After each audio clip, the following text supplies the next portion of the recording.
What's up, everyone? Welcome back to another video. Okay, so our mayor, the worst mayor of New York City history, actually the worst mayor in United States history, Mayor Bill De Blasio. He's the mayor here in New York City, the absolute worst mayor we've ever had. He recently announced that his contact traces that the city hired about roughly about 1,000 contact traces that are out there looking for positive cases in coronavirus and trying to trace, who they had contact with, to put everything together to figure out who they've spread it to and who might have it, so they could, I guess, contact these people, in theory, to contact these people and to find some kind of treatment and make sure they quarantine themselves and don't further spread the virus.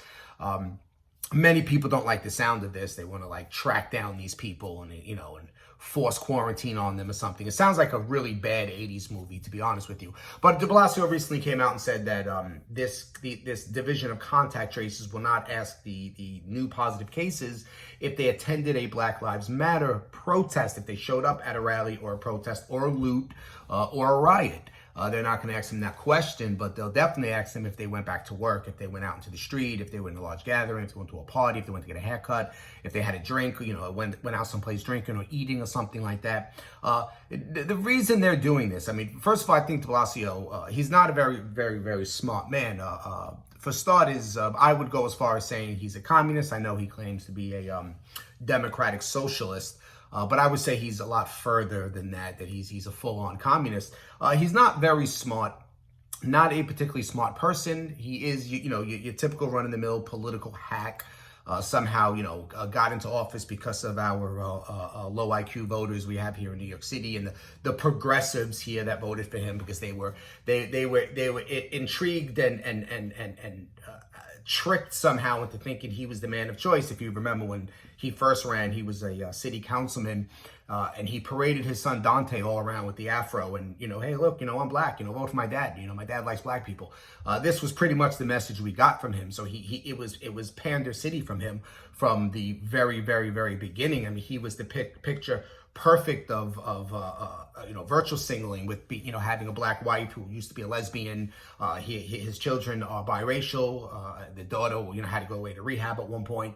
So it was a picture perfect scenario if you were into the whole social justice virtual singling crowd.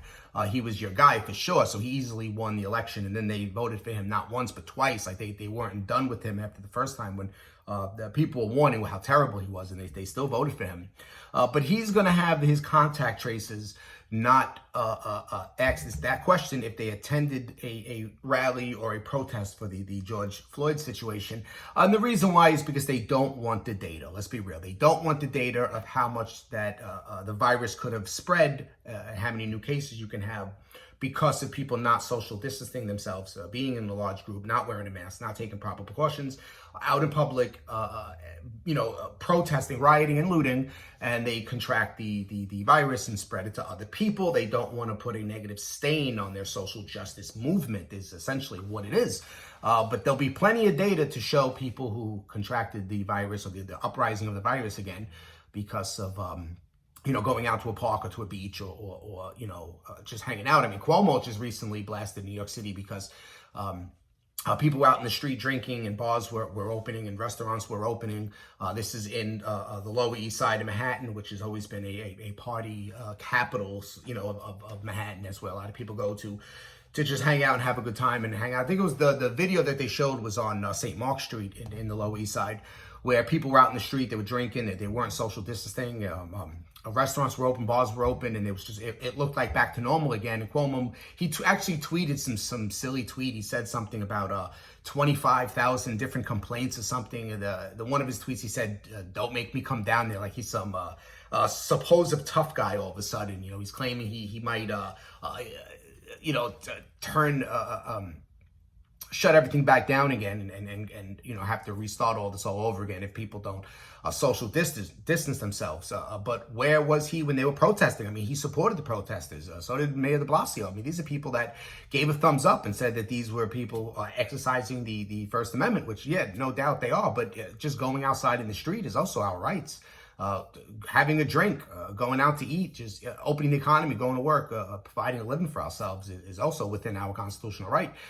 What makes one reason to exercise one's constitutional right more valuable than someone else's reason to exercise their constitutional right. So pretty much we don't really need, a reason or whose reason is better. This is our constitutional right. We can do this. This is what we have every right to do. But obviously, we're not all equal.